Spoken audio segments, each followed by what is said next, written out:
గా నేర్చుకోవాలా? అప్టాక్స్ తో మా ఉచిత లైవ్ వెబినార్లలో చేరండి. ఆల్గో ట్రేడింగ్ కేవలం ₹10 బ్రోకరేజీ అందుబాటులో ఉంది. ఇప్పుడే అకౌంట్ ఓపెన్ చేయండి.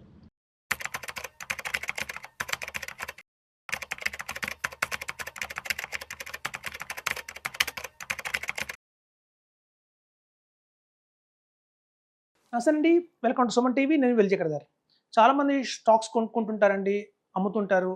కానీ చాలా లాస్‌లు అయితే చూస్తారు వాళ్ళు. ఎందుకంటే స్టాక్స్‌కి మన ఎంట్రీ పొజిషన్ ఎంత ఇంపార్టెంటో, ఎగ్జిట్ కూడా చాలా ఇంపార్టెంట్ అండి. ఎప్పుడు ఆ స్టాక్ నుంచి బయటకు రావాలనేది ఎవరు చెప్పరు. మనకి చాలామంది యూట్యూబ్స్‌లో కానియండి, లేకపోతే కొన్ని ఇన్‌ఫ్లుయెన్సర్స్ కానియండి, వాళ్ళు చెప్తుంటారు పలానా స్టాక్స్ కొనుక్కోండి, ఈ టాప్ 5 స్టాక్స్ కొనుక్కోండి అంటారు.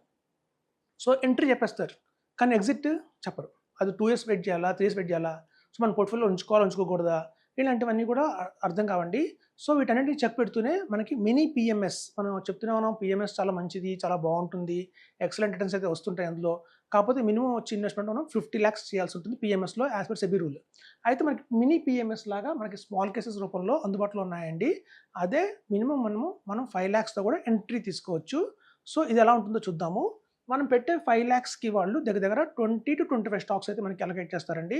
ఆ 20-25 స్టాక్స్ కూడా ఒక 6-7 సెక్టార్స్‌ని కవర్ చేస్తూ, అంటే అటు banking, financial services, auto industry, అలాగే చూస్తే మీకు మనకి ఫార్మా కంపెనీస్ కావనియండి, ఇట్లా అన్నీ కూడా కవర్ చేస్తూ ఒక 7-8 సెక్టార్స్ వాళ్ళు కవర్ చేస్తూ కూడా మనకి 20-25 స్టాక్స్ అయితే ఇస్తారు.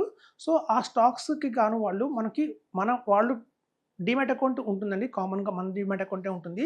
సో అలా మనకేంటంటే మంత్లీ రివ్యూ చేస్తారు వాళ్ళు. అంటే ప్రతి ఒక్క నెల కూడా ఆ స్టాక్స్‌లో ఎన్ని స్టాక్స్ మనం తీసేయాలి, కొత్తగా ఏమైనా స్టాక్స్ యాడ్ చేయాలా అని వాళ్ళు ఎవ్రీ మంత్ రివ్యూ తీసుకుంటారు. రివ్యూ చేస్తారు. మనకేంటంటే ఎవ్రీ మంత్ ఏదైతే ఫీజ్ ఉంటుందో, మనకి వాళ్ళు కట్టాల్సిన ఫీజ్ అయితే ఉంటుందో అది 2.5% ప్లస్ జీఎస్టీ ఉంటుందండి. అది మన బ్యాంక్ అకౌంట్‌లో నుంచే మనకి ఎవ్రీ మంత్ డెబిట్ అయితే అవుతుంది ఆ ఫీజు. సో ఇదొకటి మనం గమనించుకోవాలి. సపోజ్ మనం ఒక 5 లాక్స్ పెట్టాము అంటే రూ. 600, రూ. 700 ఏమో మనకి అకౌంట్‌లో నుంచి మనకి కట్ అవుతూ ఉంటుంది. సో అది కాకుండా అపార్ట్ ఫ్రమ్ దట్ మనం యాక్టివ్ పార్టిసిపేషన్ ఉంటుందండి. అంటే మనం కూడా యాక్టివ్‌గా పార్టిసిపేట్ చేయాలి.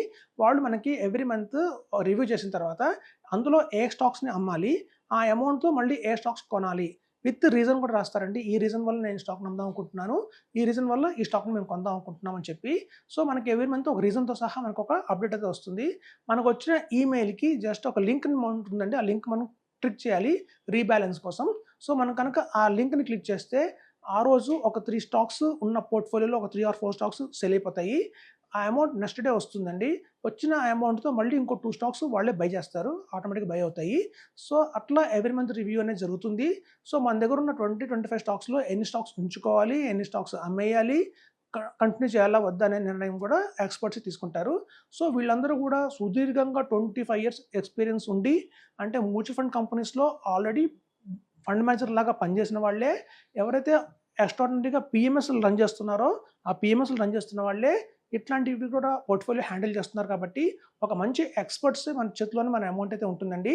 సో మనం సొంతంగా విని కొంత వెబ్‌సైట్స్‌లో చూసి ఈటీ మనీ, మనీ కంట్రోల్ లాంటి వాటిని చూసుకొని, లేకపోతే ఏదైనా యాప్స్ ఫాలో అయ్యి కాకుండా, ఇట్లా ఒక ఎక్స్‌పర్ట్స్ ద్వారా కనుక మనం ఇన్వెస్ట్‌మెంట్ చేసుకుంటూ వెళ్తే రిటర్న్స్ అయితే ఎక్స్ట్రార్డినరీగా వస్తాయి. తెలుసండి మనందరికీ లాస్ట్ 1.5 ఇయర్ మార్కెట్ చాలా డిసప్పాయింట్ చేసింది. ఎక్కువ మందికి రిటర్న్స్ అయితే రాలేదు. అట్లాంటి టైంలో కూడా ఈవెన్ లాస్ట్ 2 ఇయర్స్ సీజర్ తీసుకుంటే మనకి ఫ్లెక్సీ క్యాప్ మోడల్ వచ్చి మనకి 10% దాకా అప్రాక్సిమేట్‌గా రిటర్న్ అయితే ఇవ్వగలిగిందండి. అదే నెగెటివ్‌లోకి పోలేదు. జీరో అయితే అవ్వలేదు. లాస్ అయితే అవ్వలేదు.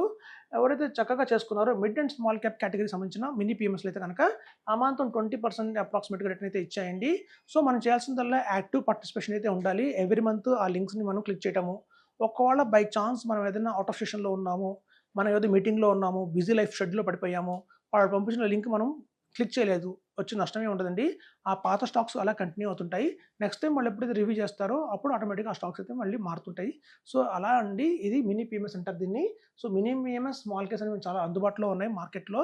ఈవెన్ బాస్కెట్ ఆఫ్ స్టాక్స్ అని కూడా కొన్ని అవైలబిలిటీలో ఉన్నాయి మనకి. ఆల్ఫా ప్లస్ అని, ఆల్ఫా మిక్స్ అని కొన్ని ఉంటాయి. అలాగే మీరు చూస్తే 2.5 లాక్స్ పెట్టాల్సి ఉంటుంది అలాంటి బాస్కెట్స్‌లో అయితే. సో అందులో వాళ్ళు పిఎస్‌యు బాస్కెట్ అంటారు. అంటే పిఎస్‌యు బాస్కెట్‌కి సంబంధించిన స్టాక్స్ ఉంటాయి. అలాగే నాన్ బ్యాంకింగ్ ఫైనాన్షియల్ సర్వీసెస్ కొన్ని ఉంటాయి బాస్కెట్స్. సో అట్లాంటి బాస్కెట్స్‌లో కూడా మనం ఇన్వెస్ట్‌మెంట్ చేయొచ్చు. సో అట్లా ఒక category of basket of stocks అయితే అవైలబిలిటీలో ఉన్నాయండి. అదొక కేటగరీ అయితే. ఇది మినీ పీఎంఎస్ కేటగరీ. అలాంటి బాస్కెట్స్ ఉండవు. ఇందులో మొత్తం 25 స్టాక్స్ కూడా డిఫరెంట్ సెక్టర్స్ని కవర్ చేస్తూ మనకు ఉంటాయి. అది ఎవ్రీ మంత్ రివ్యూ అవుతూ ఆటోమేటిక్గా రీబ్యాలెన్స్ అవుతూ ఉంటాయి. సో కాబట్టి మనం చేయాల్సిన పని ఏంటంటే వచ్చినప్పుడల్లా లింక్ని క్లిక్ చేయటం, మనం నెక్స్ట్ మనం మారిందా లేదని చెక్ చేసుకోవటము. ఎవ్రీ మంత్ మన పాకెట్లో నుంచి మన ఫండ్కి ఏదైతే మనం బ్యాంక్ అకౌంట్లో లింక్ చేస్తామో ఆ బ్యాంక్ అకౌంట్లో మనం బ్యాలెన్స్ అయితే మెయింటైన్ చేస్తుండాలండి.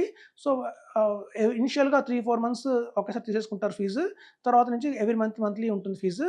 సో మనకి మన వాల్యూమ్ పెరుగుతున్న కొద్దీ రేపొద్దున మన ఫ్యూచర్లో వాల్యూమ్ 10 lakhs అయిందనుకోండి, ఆ 10 lakhs మీద 2.5% పర్ యానము దాన్ని డివైడ్ బై మంత్ చేసి ఆ మంత్లీ మన దగ్గర ఎక్స్పెన్సెస్ అయితే తీసుకుంటారండి. 1200 ఎంతో వస్తుంటుంది మనకి రెగ్యులర్గానే. సో అలా ఉంటుందండి. ఇందులో ఆప్షన్స్ అయితే ఇలా ఉంటాయి. సో మినీ పీఎంఎస్లో వచ్చి మనకి 25 స్టాక్స్ ఆల్ సెక్టర్స్లో కవర్ అవుతుంది కాబట్టి రిటర్న్స్ కూడా బాగానే ఉంటాయి. మన దగ్గర చూసామంటే ఆల్రెడీ నేను లాస్ట్ 2 years నుంచి చెప్తున్నాను స్మాల్ కేస్ చేయండి అని. నా దగ్గర 80 ఇన్వెస్టర్స్ దాకా కూడా ఉన్నారు స్మాల్ కేసెస్లో.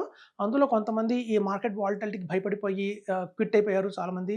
కొంతమంది మాకు ఇన్ఫర్మేషన్ కూడా చేయలేదు వెళ్ళిపోతున్నామని చెప్పి. ఎందుకంటే భయం అలా ఉంటుందండి కొంతమందికి. కొంతమందికి ఏంటంటే ఎవరైతే ప్రాంప్ట్గా ఉండి ఎవ్రీ మంత్ ఇలాంటి కనుక గైడ్లైన్స్ని ఫాలో అవుతూ చేసుకుంటూ వస్తున్నారో వాళ్ళందరికీ కూడా 6%, 7%, 14%, 30% అలా రిటర్న్స్ అయితే వచ్చాయండి. సో ఇందులో కొంతమంది అమౌంట్ ప్రాపర్గా వాళ్ళు చెప్పిన గైడెన్స్ని ఫాలో అవ్వక అలా మధ్యలోనే డ్రాప్ అయిపోయిన వాళ్ళు, పార్షియల్ విత్‌డ్రాయల్ చేసుకున్న వాళ్ళు, అలాంటి వాళ్ళందరూ కూడా ఉన్నారండి. సో మేము చూసాము, స్టడీ చేసాము, మా కళ్ళతో మేము చూసాము ఎవరెవరికి రిటర్న్స్ వస్తున్నాయి, ఎవరికి రిటర్న్స్ రావట్లేదు. సో మనం గనక సొంతంగా స్టాక్స్ కొనుక్కున్న వాళ్ళందరూ చాలామంది కూడా మాకు కాల్ చేసి మేము చాలా లాస్ అయ్యామని చెప్తున్నారు. ఎలాంటి స్టాక్స్ కొనుక్కున్నాము, గతంలో చూసినా బుల్ మార్కెట్‌లో చూసినా ఆ వేవ్ ప్రకారం మేము స్టాక్స్ కొన్నాము. ఇవాళ చాలా లాస్‌లో ఉన్నాయి. -40, -30, -25లో ఉన్నాయి అని చెప్తున్నారు. అట్లాంటి చేయకుండా మినిమమ్ 5 lakhs, 2.5 lakhsతోనే మనకి అవైలబిలిటీలో ఉన్నాయి కాబట్టి బాస్కెట్స్ ఇది చాలా ఈజీగా ఉంటుంది. మనం 10 lakhs దాకా కూడా ఇన్వెస్ట్‌మెంట్ చేయొచ్చని చెప్తున్నాను ఇందులో. థాంక్స్ అండి.